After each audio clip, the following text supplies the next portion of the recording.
हरिवंश राय बच्चन का जन्म 27 नवंबर 1907 को वर्तमान प्रयागराज में हुआ था और आपका निधन 18 जनवरी 2003 को मुंबई में। हरिवंश राय बच्चन हिंदी भाषा के एक कवि और लेखक के रूप में जाने जाते हैं।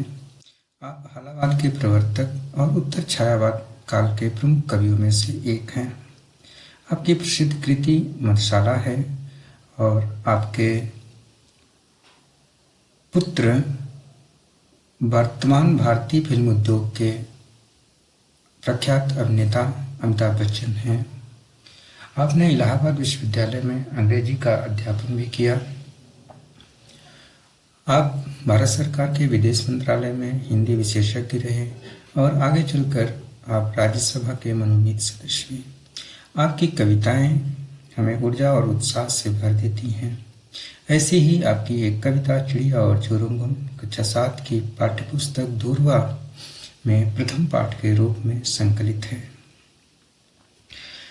कविता का भाव ग्रहण करने से पहले कविता का सामान्य परिचय भी हमें जान लेना चाहिए। अतः चलते हैं कविता के परिचय पर।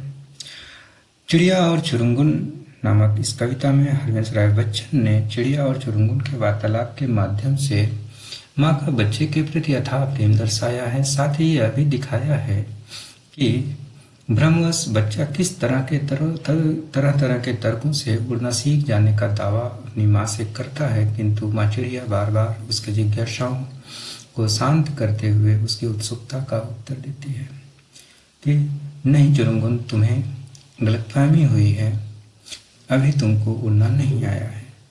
वह ऐसा इसलिए कहती है क्योंकि उसे पता है कि चुरुंगुन अभी उड़ने के लिए पूरी तरह से विकसित नहीं हुआ है।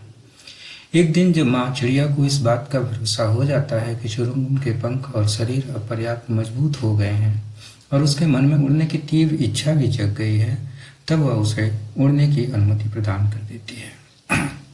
भाव यह है कि आधे अधूरे ज्ञान पर अधिक आत्मविश्वास हो जाता है जो कि घातक हो सकता है।